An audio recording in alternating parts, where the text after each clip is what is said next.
And welcome to today's webinar. My name is Khalil Doheny. I'm the Content Marketing Manager at Digital Niche Agency. Today, I have Randall here with us from Breaks to Go. Randall, how are you doing today? I'm great. Excited to talk to everybody about Breaks to Go and about our crowdfunding campaign. Awesome. We're going to give it a couple more minutes for people to come on in. For everyone who's joining in right now, where are you guys from? Are you guys an investor?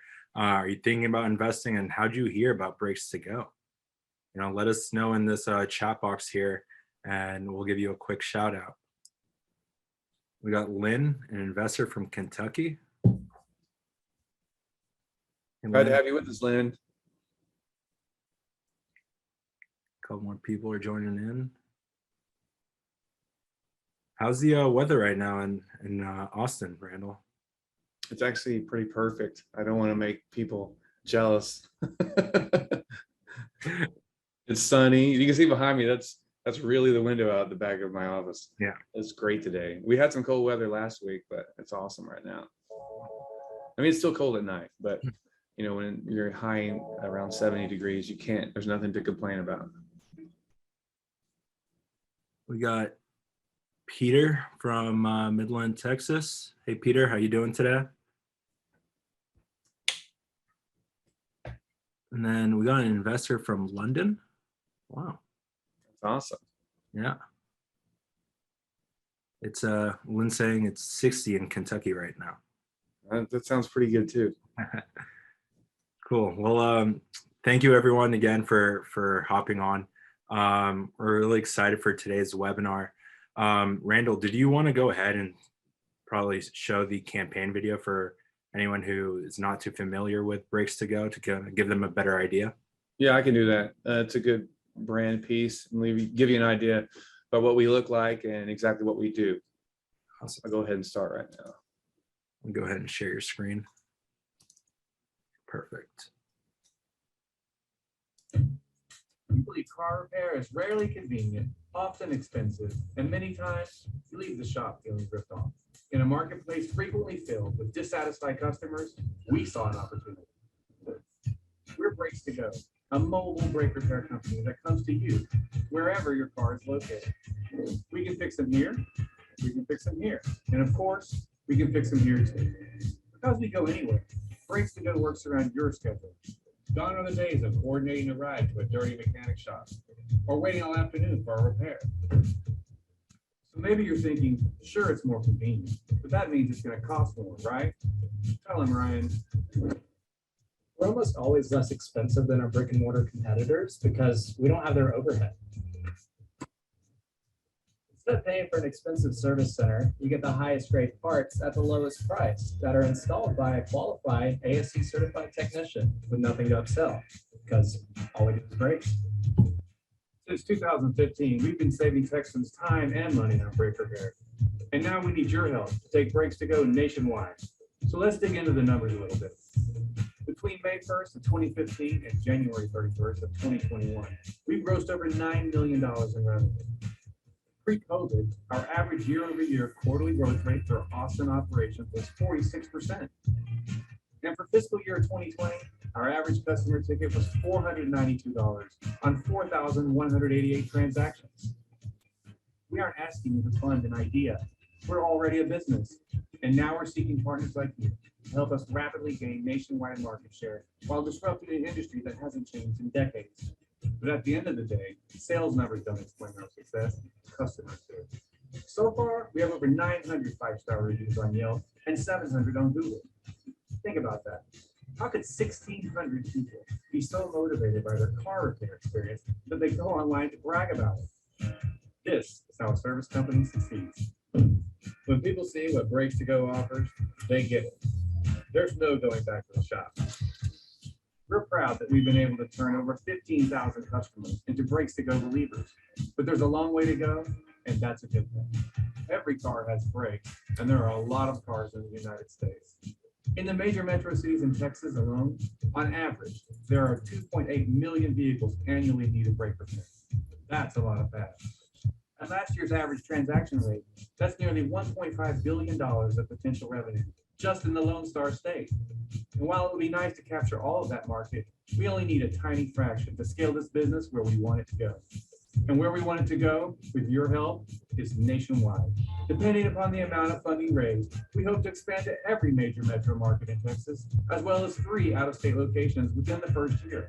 And in the second and third year, we're looking to take Breaks to Go across the Sunbelt states. Breaks to Go is the better way to fix brakes, and we want you along for the ride. Together, we can take brake repair anywhere. Love it. I would have loved to see that commercial during the Super Bowl. I know, wouldn't that have been a good one? I mean, I was actually very pleased with the work that they did, to be honest with you. Perfect. Yeah, thank you for showing that, Randall. Before we dive into it, Randall, do you want to give a little bit of a background of yourself and, how'd you start and why, and how'd you get to where you are right now with Breaks to Go? Well, basically, I was an attorney before, well, I am an attorney, but before I started running this company with my best friend, Jonathan Ganther, I was working doing startups and basically business plans for an oilfield services company. And so Jonathan, who I've known since he was 15, had a great idea to start this company. And he saw what I was doing there, kind of merging ideas and pushing forward, new little business ventures in the energy services area, and thought, well, why don't we do something like that, but for my idea? And he had been working out of his own truck doing mobile mechanic work, and kind of discovered that the key repair to do was just focusing on brake repair. And after running the numbers a little bit with him, I agreed, and we kind of started off that way. And that was really how we started everything. Back at the very end of 2014, we geared up and we started new operations on May 1st of 2015. Awesome. And Dan over here is saying that he has to drop off early, and will this be recorded? Yes, Dan, it will be recorded, and it will be on the raise page in a couple days for everyone to view. And that's a good reminder. I'm going to drop the raise page link here in the chat box. And if you haven't had a chance to take a look at the raise page on Start Engine, I definitely recommend to do so and give us a follow. Yeah, the floor is yours, Randall, if you want to go in and start off showing off the pitch deck, and then we can leave some time at the end for some questions. There's some updated information in the deck that updates even what was in the video that we just saw. So let's just start with that and run through it and then leave it to questions. Perfect. All right, thank you, everybody. Happy to have you here. People hate car repair. It's always, it's never convenient. It's always expensive. And worst of all, it's a process that often involves getting ripped off. Now, we're Breaks to Go. We're a mobile brake repair company. We come to you to fix your brakes, and we've been doing that in Austin since May 1st of 2015. Our mobile on-demand brake repair offers the ultimate convenience, affordability, and complete transparency. Gone are the days of you having to coordinate with a friend to drop your vehicle off for repairs, or worse, sitting at a repair shop for 5 or 6 hours while a project gets done. And of course, because we don't have the overhead of a repair shop, your purchase goes towards the highest grade parts at the lowest price.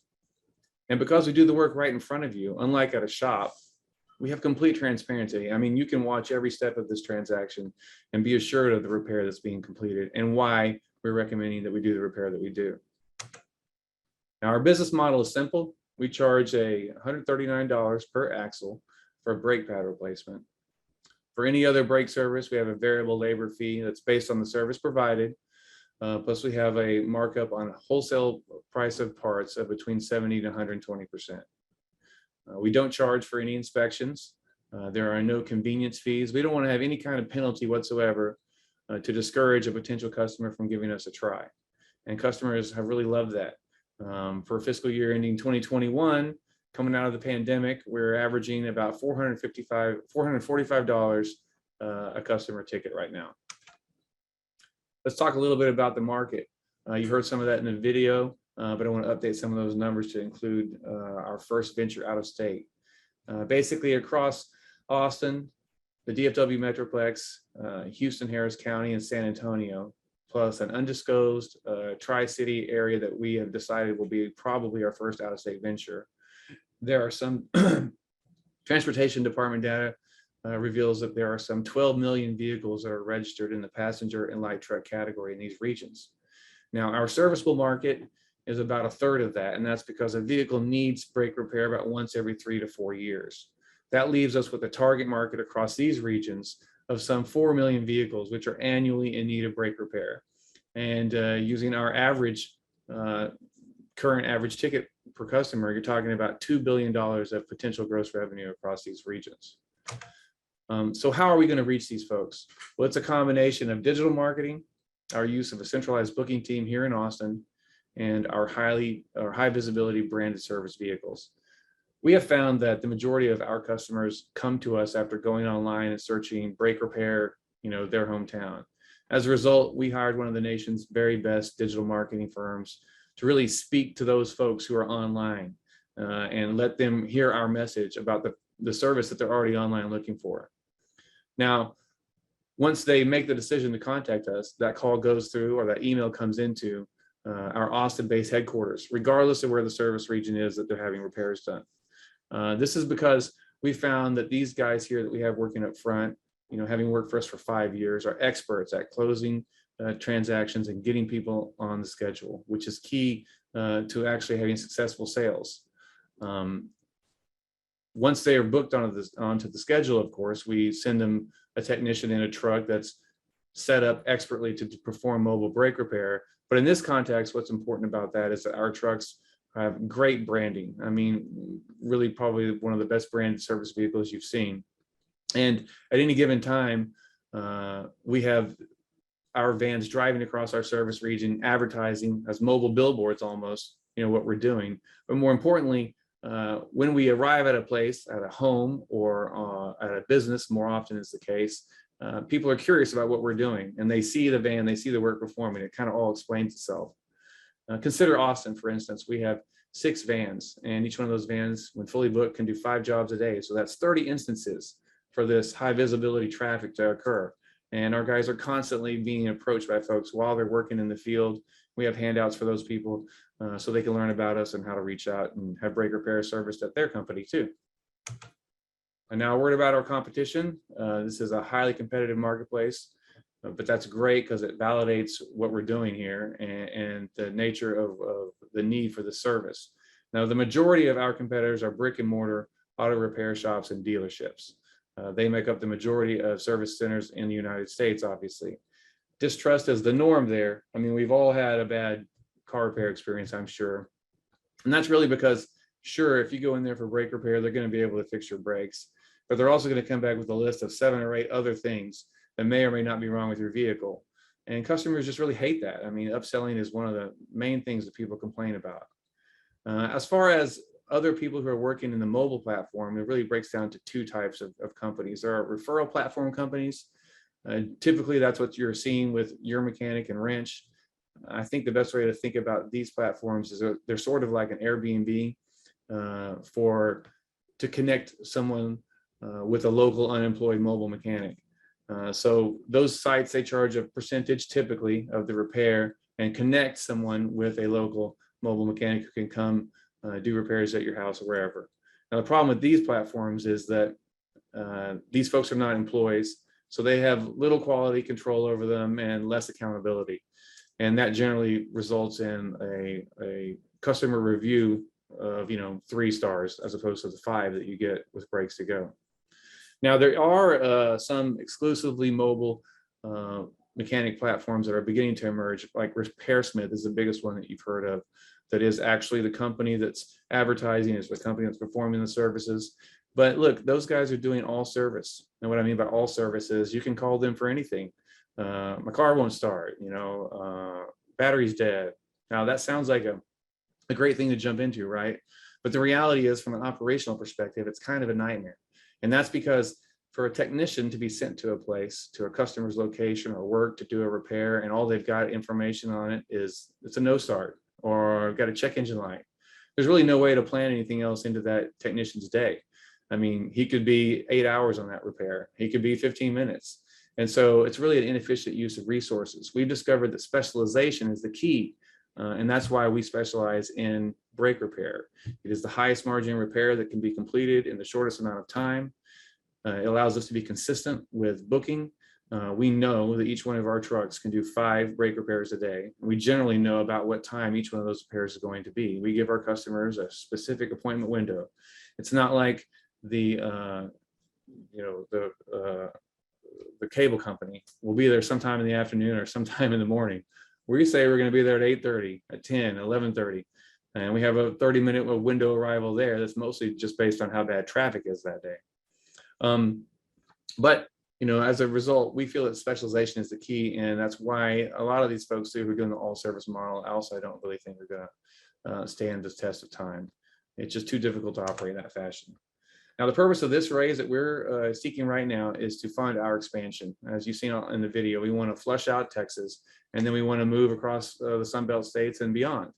Now, just so you understand, this is not our first time. I mean, we began to test how we would expand in San Antonio. That's our neighbor to the south, just 30, 40 miles south of Austin. Well, actually, it's closer to 50 miles down there, 60 miles. But it's a close neighbor and a great place to learn how to do our expansion. It was in the process of going to San Antonio that we realized that we did not need to duplicate our administrative staff.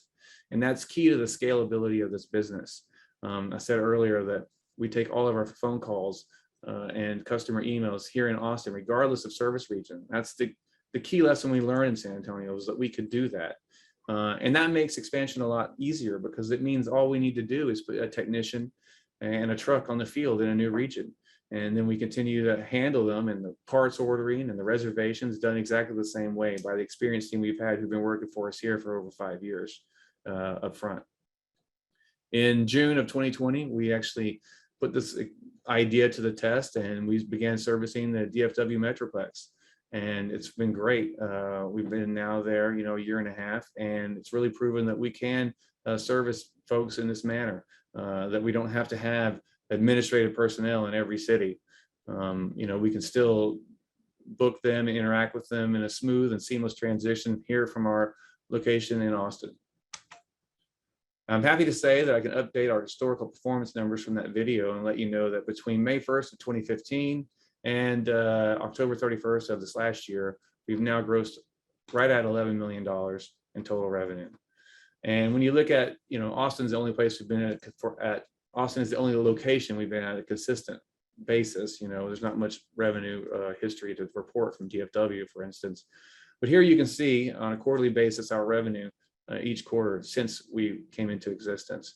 And what this really demonstrates is that year over year on a quarterly basis, people are embracing what we have to offer in our service regions when they learn about it. I mean, before COVID, we had a growth rate of about 46%. I feel great about the fact, look, COVID was tough for us. There's no doubt about it. But with small businesses going out of business all over the place, I feel that only having a 20% drop in revenue on a year-over-year basis each quarter is pretty much acceptable. And I feel good about where we're going from here. Now, a little bit, we've got 9 technicians working for us. We have 2 service coordinators up front, 1 deputy director of operations, and then Jonathan and I. What you see here are basically the resume points you'd see of the founders. What you really need to know is that I have known Jonathan for 20 years. He's my best friend. I was the best man at his wedding. Look, I love this guy and I love this company, and I know he feels the same way, and we're just completely dedicated to its success and excited to be part of bringing this to you and to expanding this across the country. And we hope that investors are interested in the brotherhood and kind of family approach that we've had. All of our employees have been with us for a while, and that's the kind of ethic and attitude that we really want to convey as we continue to grow, because look, I think that's how you continue to get high positive ratings that we've had as a service company. I'm going to close this with a little word about traction. As you can see, as I was mentioning Austin sales a minute ago, look, when people know about what we're doing, they have eagerly continued to embrace us. And we're excited about continuing that and having information to relay soon about our expanded locations and the results we have there. If you go look at Yelp and Google, and you look at the total number of reviews that have been provided across both of those platforms, and I'm including the ones that Yelp randomly just deletes, which is, you know, about 300 reviews. We basically have 2,000 5-star reviews across these platforms. Think about that. I mean, people don't go online to talk about car repair unless it's a complaint. You can see that everywhere. So we're really proud about that. I mean, one of the key aspects of our business is that supreme customer service is what we're all about. And we bend over backwards to make sure that's the case. I mean, look, I firmly believe that for a company to be successful, you must create a positive impact in people's lives. And that's the attitude that we have taken towards Breaks to Go and towards customer service. Just being that kind of company to people, you know, blowing them away. And I think in any service company, you do or die by your people and the attitude that you have towards customers. And we've really done a great job, I think, in conveying that belief. Look, this is how you earn a customer for life. And we have plenty in our reviews that indicate that they will be so. I'm so excited about the future of this company, and I'm excited to find partners for this journey. So I thank you for giving me your attention today and for joining us. I'm going to turn it back over to Khalil now, and I think he's going to handle the questions. Yeah, I think we can all agree that we need Jonathan in the next webinar to tell some stories. He's got plenty of them, I can assure you that. It's an interesting place to be whenever I mean, think about the thousands of people. We've serviced over like 16,000 customers. Yeah. At 16,000 locations over the last 5 years. There are all kinds of things that happen around you out there too, I got to tell you. Yeah, I know exactly what you mean by the Yelp reviews. Just this past weekend, I was trying to find a mechanic to get something fixed for my car, and all the Yelp reviews I was reading, they were just bad reviews. It took me probably like 5 pages of going through Yelp to find someone that you know, that didn't really have that many bad reviews. Well, you know what's interesting about Yelp, what I like about Yelp, Mm-hmm. and I hate Yelp too, I'll be honest with you, and then I love it. Yeah. When you go to a new region, it's difficult to get your review count going there. It really is. Yelp filters the majority of their reviews, and we can't even send someone a link. I can't finish a repair and say, hey, if I sent you a link, could you give us a review? Those reviews are not counted by Yelp. They can tell that it's been referenced. So it has to be a purely organic review, meaning that person had to, on their own, have a pre-existing Yelp account in most situations and go online and make the effort to write that review. And those are the only ones that get counted. So that's why, you know, when you end up having a really great Yelp rating, you're kind of so proud of it, because I got to tell you that, I mean, probably less than 20% of the reviews that get posted on Yelp actually get used. And so you really have to fight for that. Unlike Google reviews, which basically I love those too, because it allows so much more interaction. And I really do want to feel the pulse of the business and what people are thinking. And they're, you know, they freely write those reviews. There's no filter there. So, you know, anything, anybody can do anything, you know, including haters who are just trying to troll you. But in general, we've been able to keep both of those a really high rated number. So I guess people are satisfied. Perfect. Let's see, we'll maybe start going into some of these questions. Before I do that, I want to put the raise page link one more time in the chat. Like I mentioned, this webinar is being recorded. So if you need to hop off early or are afraid that you've missed something in the webinar, it will be uploaded within a couple days. So yeah, just be on the lookout for that webinar recording. So Adam Wells saying, you have 6 vans in Austin. How many in San Antonio and Dallas? Well, right now, whenever we have San Antonio calls, we're actually just diverting people from our South region to go over to San Antonio. We kind of just pulled back from leaving or retained technicians there just because, look, the good thing about San Antonio is it's right next door. And so we had never really expanded before. So it was an easy place for us to go drive right down the highway and try to, how will we do this, you know? But as far as a place that you want to offer automotive service, gosh, there is a person offering automotive service on every single corner almost in San Antonio. So, you know, it's not generally, I kind of thought of it this way. I've got X number of advertising dollars and marketing dollars to spend. do I want to spend them in a place where the price point is so low and there's a person on every corner doing mechanical repair, or go to the more affluent, higher dollar value regions of DFW or Houston? And so that's what we really decided. We just, we haven't been fully funded. We've really done this by bootstrapping, so we have to be very careful on using our resources very efficiently. That means that, the first decision was, well, let's go ahead and do DFW Metroplex first. And right now we have, to answer your question, we have 4 vans in Dallas. We kind of split the region into 2 halves, and it's growing every day. I mean, look, you can't buy success through marketing. You can't buy brand identity and loyalty. The number one thing you have to do as a service company, is continue to give 5-star performance every time, and let all those people slowly tell all of their friends, and let it grow organically. That's really the only way to become truly successful in the service industry. The purpose of initial advertising and marketing is to make sure that whenever someone does see your name, they have some kind of familiarity with it. And that's all we're really trying to accomplish with advertising there when we first get started. I know you mentioned you were thinking about maybe opening out of state. Do you have anything in mind? Oh yes, we know where we want to go, but we kind of want to keep it under wraps right now because, look, when we started doing this, there was nobody doing it. Yeah, there were no mobile mechanics. We kind of feel like we were the pioneers. I'm not saying that, all these people saw us and copied us, but the reality is that, there are other folks trying to come into the market now. And so where we're going to go, we want to kind of keep to ourselves so that someone doesn't jump on there first. But we're excited about it, and we've done a lot of research. There's a lot of cars there, and we're confident that it's the right spot to go as our first destination out of state. Patrick is asking, why should I use Brakes to Go instead of regular mechanic shop? Well, the number one thing for most people is convenience. I mean, think of it this way. All the time, we have people who call up here and they just got through dropping their kids off at elementary school or at the middle school, and their kids said, don't drive to the front, I'm getting off here at the corner.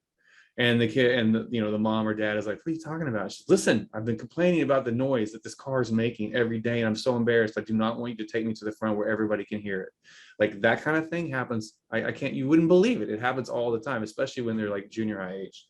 So that, or the person who's driving on the highway and they're in rush hour traffic and they keep hearing all that noise. They finally get to the office and they Google brake repair, and then they get our message. Maybe they look around a little bit and then they give us a call, send us an email. The reality is that if you call in the morning, the majority of the time we can get you on the schedule that same day. We book people typically who contact us in the afternoon for morning appointments the following day. So the afternoon appointments always tend to be the last one we kind of like to have open. So there's like 5 or 6 opportunities for us to do what we call a same day appointment.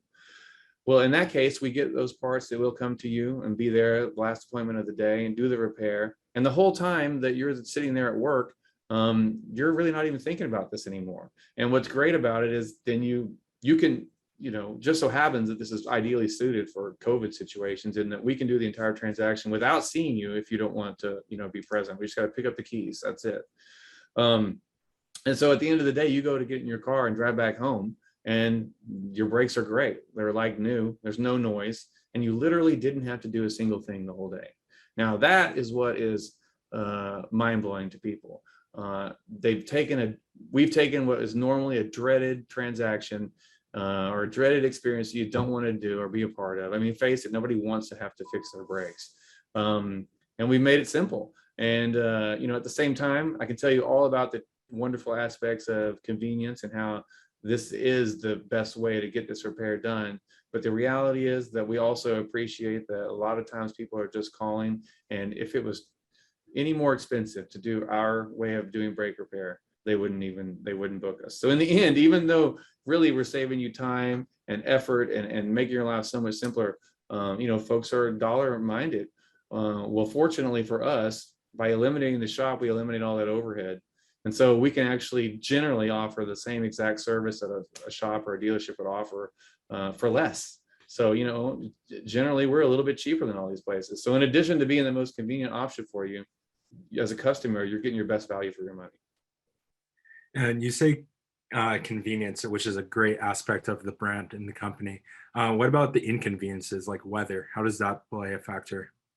They kind of say like the post office, rain, sleet, or snow, nothing stops breaks to go. That's really the way we've done it. I mean, we outfit our guys for winter, Mhm. and we have high visibility raincoats, when it's rainy. But our guys always find a way to, I mean, look, if you think about it, most people who are at work maybe have a parking garage, maybe, there's a million ways of addressing not working directly in the elements. But every once in a while, you do have to work directly in the elements. It does happen. But we always find a place or a way. And ideally, we don't even want people to even bother with thinking about that. Like, we've got it all covered, from the umbrellas situation to the little pop-up tent situation. There are a million ways that we take care of our guys and make sure that they're protected and ready. And we generally just, I'm not going to say there have never been instances where we had to cancel because of weather. There definitely have been. One of the reasons that we chose to go to DFW before going to Houston, in fact, was because of the timing of when we were going to be able to start new service in the region. And it was looking like it was going to be summer rolling into the fall. And I spoke with John and I go, hey, listen, we have to make this work. We can't risk going to a place as our first major, expansion and get shut down for a week because of a hurricane or a tropical storm. Because, in those locations, when you're flooding, that's a difference. Flooding and raining are two different things. No one's working in that. You're gonna have to start bringing a boat. Yeah. Nolan is asking, has supply chain disruption caused part availability issues for bricks to go? Well, we only buy two types of parts generally, like 90% of the time. It's pads and rotors. There are some other we'll fix any brake component, but in general, it's pads and rotors. And we have not had any disruption in either pads or steel from our supplier. Now, our supplier is Advanced Auto Parts. I don't mind saying they're the #1 auto parts supplier in the world, both by volume and by total sales. And they purchased CarQuest commercial line, which was who we were using before Advanced purchased them. And that's the best OEM grade, aftermarket parts company, really for sale anywhere. And I guess just the size of their operation has made it so we really haven't ever been compromised in that. I mean, the only time we've had any issues have been, specialty cars, Maseratis, things like that, where we typically go to the dealership once we've done a pre-work inspection on the vehicle. In most situations, people call in, just so folks understand how our process works. They call in with a repair, and in the course of a couple questions, we have a pretty good idea what the repair is.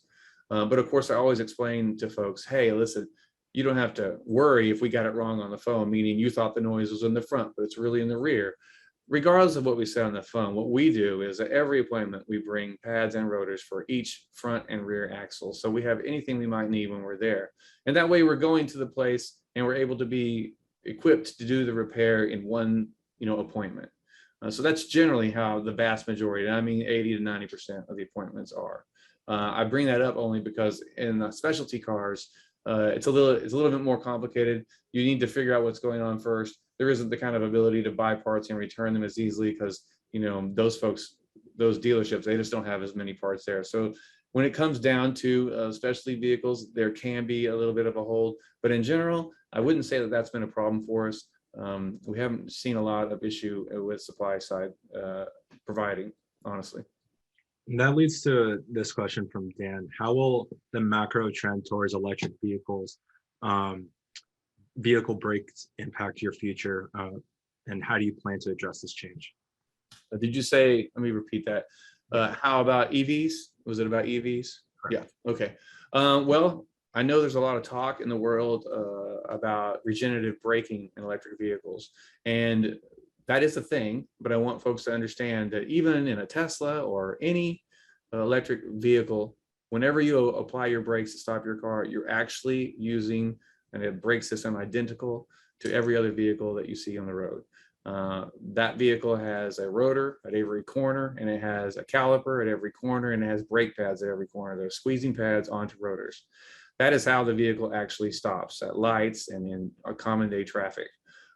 So when it comes to actually the brake components that are used in the vehicle to stop the vehicle, they're all the same as any other vehicle, and it's no different. To explain that further, what it means, regenerative braking, it's basically engine braking. If you were talking about the same thing in a normally, carbon fuel vehicle. If you've ever driven a manual transmission, or you've ever taken your automatic transmission and you've gone from D down to 3, down to 2, down to 1, and your car goes, woo, that's the back pressure of the engine pushing back against you and retarding the movement of your vehicle.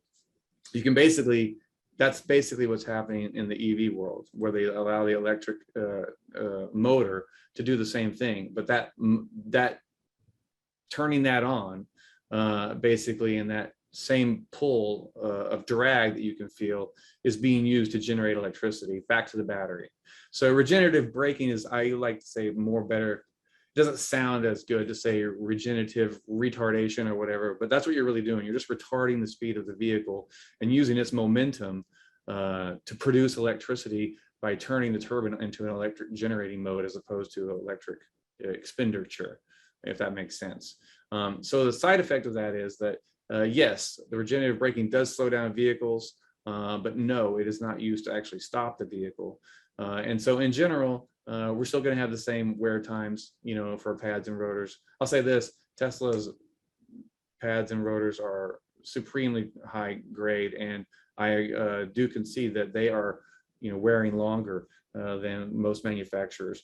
But the other EVs that are out there we're already seeing, I mean, the Chevy Bolt, it's using the same GM stuff that already exists, so there's nothing really particularly special about those. So in the future, I think we're still going to have brake repair. No one has invented a new way to stop cars yet. And then this question has popped up a couple times. Is there any expectation of opening the business to other mobile services like oil changes? In general, no. And the reason for that is what I kind of touched on in the presentation. We have found that brake repair is the highest margin repair that can be done in the quickest amount of time and at a particular set rate.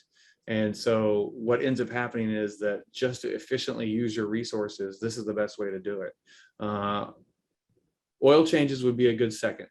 But the reality is that you just don't make enough money on oil changes. And then if you split shifted a guy, in other words, a brake technician also going to do some oil appointments during the day, from his perspective, he's not really interested in that because he doesn't make as much money as he would make on a brake repair, and he has got a giant mess to drive around with. I mean, oil is messy. There are a lot of ways to do mobile oil changes that are better than what you'd see at a shop. So it's definitely not as dirty as at a shop, but you've got to deal with it, and you've got all the environmental issues. Right now, the repair that we do, we don't really have to deal with any of that. And so it kind of seems like the most efficient way to continue forward is just stay with the high margin repair that, that people really need the most and can't really ignore.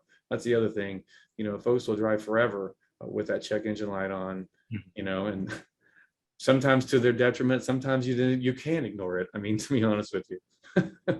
Yeah, I really enjoyed what you said in your presentation about specialization is key. I think that really resonates a lot with companies. When you specialize in something, you're going to be the best at it, and you got to do what you're best at, and to really see what's next. Well, and following up to that, in the past, it has been purely a marketing thing for people to say that. Like there were other companies, brake check and brake repair. What was that one? Brake check, and then there was one here in Texas that was green, Just Brakes. Mm-hmm. And really, it seemed like they were only focusing on brake repair, right? But then whenever you get there, they would do the same standard upselling that everybody complains about, and they'd come out to you with a list of 15 other things that need to be repaired on your car.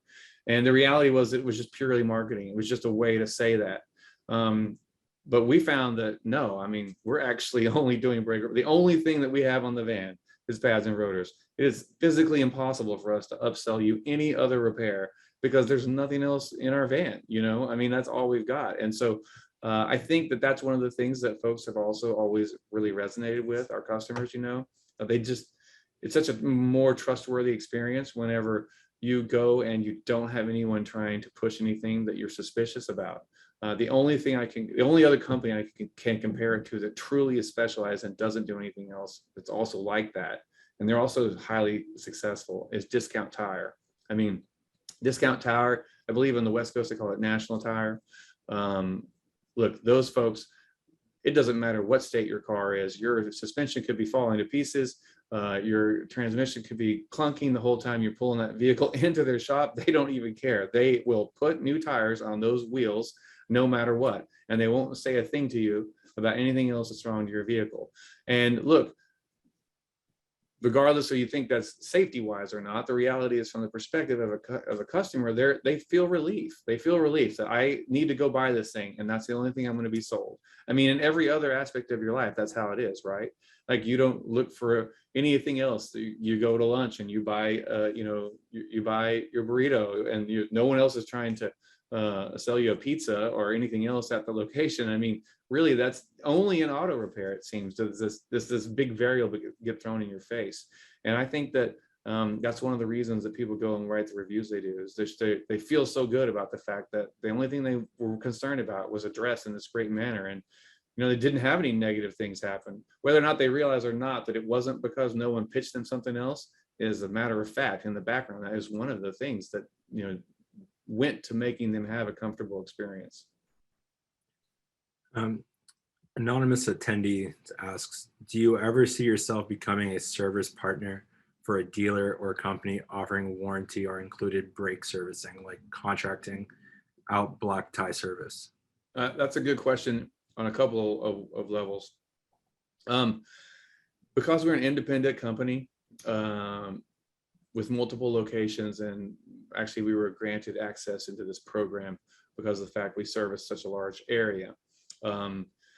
We are what's called a TechNet service provider. And what TechNet is Advanced Auto Parts' nationwide program of linking independent auto repair shops together to provide them warranty coverage for any repairs that they do. You have to qualify to be a TechNet provider. We did within the first, I believe, second year of our operations, both on reputation-wise and sales numbers, to justify them asking you to be a member of their network. So we met all those qualifications and we joined immediately, because the reality is that what happens with that is, as a result of us being a TechNet provider, all of our repairs are covered by a 24-month, 24,000-mile nationwide warranty. And that's a total replacement warranty. So if a brake repair that's done by us in any of the service regions that we're at, if you're somewhere else, if you're in Oregon or something and we're not there yet, you don't have to worry about it. You would just call back to us, say you have a problem, and then we would look online, find the database of other TechNet providers, and then find you the nearest one to your current location. So the end result is that we're able to offer a huge warranty, huge meaning timeline and mileage. I mean, dealership repairs are not warranted by 24,000 miles or 24 months. They're not. You're lucky to get a year. And so we've got a better warranty than any of our competitors, to be honest with you. So that's a great asset for us. What was the first part of that question though, Khalil? Let's see. Do you ever see yourself becoming a service partner for a dealer? Okay, I remember now. So we don't have to partner with anybody in order to get that warranty. We've already got that happening. And as far as whether or not we ever saw ourselves merging into a relationship with another, like a brick and mortar service provider, I don't think that that's going to happen. The reason that's not going to happen is that, and this is also what's so great about our service, in that I truly don't believe that any of these brick and mortar folks are going to enter the mobile marketplace. It's for the same reason I'm about to explain, which is once you go to a mobile offering for brake repair, for instance, you basically, if you were a dealership, like an auto dealership or a service company, one of the major large service companies, NTB, something like that, you undercut your ability to do that upselling that we were talking about. I mean, if the only thing that's on the van is pads and rotors, again, there's not really any way for you to consistently push somebody into an additional sale. You might be able to say, I see this, this, and this, I also need to be repaired. But to be honest with you, once the transaction is over with, you know, that opportunity is gone for the upselling. Upselling has to happen right there whenever the customer is there. So by going to a mobile platform, these guys undercut their ability to continue to do their regular sales. And so at the beginning, they might see more revenue on brake repair side of things, but over the long haul, I firmly believe that they would lose overall revenue on the additional sales that they, you know, normally have. And because they had these multi-million-dollar facilities, I mean, a lot of money spent on infrastructure for these things. They really can't risk it. It's just a gamble that they can't, you know, take. And so I don't really think that there's going to be anyone that would be interested in partnering with a mobile service provider, because long term, when you really look at it, you end up undercutting your brick and mortar business model. They don't really work together. It's kind of an oil and water approach, to be honest with you. Hopefully that answers your question. What about franchising? Franchising does have a place for us. We want to do our initial expansions corporate owned, just so that, you know, we have to succeed, you know, and handing it off to a franchisee isn't something I'm comfortable with at the beginning. But we do see the option for using franchises in the future, in particular in smaller size locations.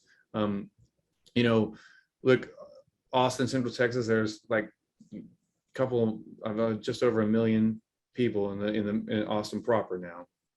But there are plenty of folks that need repair in a city like the size of Waco, you know, or you know, places that have 300,000 or less, you know, of population density. And so I really do see that, you know, if we can expand to the larger metro areas as our corporate spots, there is a future where I can see for the smaller population zones to use franchises, and we give somebody a franchise right to service in that zone. So, you know, we haven't worked that out exactly how we would do it because there's some operational challenges for how we do our parts ordering and what we would hand off to the franchisee. But it's definitely something we're considering because I think that it's a great way for us to expand quicker and gather more market share, honestly. But at the beginning, it's really crucial that each of our first steps into these major areas are done with 5-star perfection. And so I really want to focus on controlling the experience. Perfect. Just going to go ahead and add the raise page here one more time for people who just coming in. We got about 10 more minutes. You know, right now is the time to ask your questions, get them answered. And if you haven't gotten your question answered, we'll be sure to reach us, send us a message, and we'll be sure to get them to you. Randall, what was I going to say? I was going to say, yeah. How can someone reach you, you know, after this webinar? Well, I mean, if you wanted to talk or have a specific question about the business, I'm taking emails. I mean, you can just send me an email. It's randall@brakes2go.com. I mean, to that extent, I do want to say, though, that there are certain restrictions. The regulation CF crowdfunding platform is an exemption to the Securities and Exchange Act of 1933. Without getting all lawyer on you, the bottom line is that in the old days, and I mean pre 5 or 6 years ago, you know, the general public just couldn't invest in companies. That ended in 1933 with the Securities Exchange Act back then. And the point of that was that only accredited investors could be solicited by companies for public investment. Well, the Obama Jobs Act created crowdfunding and allowed us to have this platform now that lets anyone want to, you know, invest that can, once companies have been vetted and gone through the process that you have to go through to be on a place like, you know, Start Engine, for instance. But the bottom line is there's a lot of rules that also come along with that. And one of those rules is that we can't have private conversations or private representations with potential investors about any deal specifics that are not made public. It's sort of like creating an insider information kind of situation. And so to the extent that you might have questions about the raise, I really am kind of bound by having to reply back to you, Well, you really need to go look at the, you know, the company landing page on Start Engine. Everything is there. And also go look at the SEC's website, where the Form Cs are filed for our company. And so I hate to tell you that ask me anything you want, because you can't. I mean, you can ask it, but I can't really give you information on it. I have to say it's all over there and you have to read it there. I wish that it was a little easier to be clear, but I also understand how the rules came to be, and we're just lucky to be able to have these new ways of raising funds, to be honest with you. Yeah, and then the landing page is also a great place to stay updated with Breaks to Go. We do post weekly updates on that raise page, so if you know, if we'll be able to stay in touch with you and give you updates with what's going on, the traction of the company, and any, you know, future milestones that come with it. Yeah, I agree. You know, I'll supplement that a little bit by saying I personally I get a notification every time someone asks a question on that landing page there at the bottom. And so, you know, look, we're running the company. There's a million things happening up here, but I truly try to make time at the end of every day to go back and see, okay, who do I need to respond to? I don't usually respond same day, but within 24 to 48 hours, I'll have a response up there for you. And I take the time to, you know, really think about what the question is and research it if it requires some information. You know, as long as I'm staying within the parameters of what those regulations are, I go ahead and, you know, post everything there. So rest assured, if you post a question up there, it is coming to me personally. I do see it and I will respond. Yeah, and we will be having these webinars once a month to make sure everyone is updated and with everything new and what's been happening with Bricks to Go. So be on the lookout for any, you know, promotional content for that. And yeah, and like I mentioned before, this webinar is recorded and we'll have a recap video on the Start Engine page in the coming days. Randall, is there anything else you want to add before we wrap it up here? No, I mean, I really kind of feel like I just talked away a whole bunch. I always do that. Good, it was good. It's been a while, and so I feel good about talking to people because, you know, I understand what the standard questions are, you know, and we really, that's part of what we're doing for our platform to make it appealable to everyone is just, hey, let's make you feel good about this because this is really the best way to do it. You know, break repair, I mean, and so I'm happy to talk about it. So, you know, I feel good about everything. It seems like it was a good presentation. I like it. I'm looking at some of I just realized I could open that chat window myself. So I'm just now looking at the things that people are saying there. And what I love to see, one of the things is how many folks have used our service who are sitting here in the webinar. You know, that makes me feel so good about it. Like, it's hard to start a business. It really is. There's constant things. And then this COVID thing came through, you know, look, one thing that I was always getting jokes about, yeah, but don't you think that location-based services are great during a pandemic? I go, yes, they're fantastic. Only drawback is that when no one's driving their car, no one's using up their brakes. I mean, the cars were parked for about a year. Yeah. So that was tough to get through, you know, but look, it's all worth it whenever I see people come on here and say they had a great experience with us and that's why they're investing. I mean, that's fantastic. It makes me feel good. Love it. Well, Randall, thank you again so much for your time, and thank you for everyone who has attended today's webinar. Just be on the lookout for the recording, and yeah, thank you so much, Randall. Thank you guys, everyone, and I hope everyone has a good day. Appreciate it. You guys take care. Bye-bye.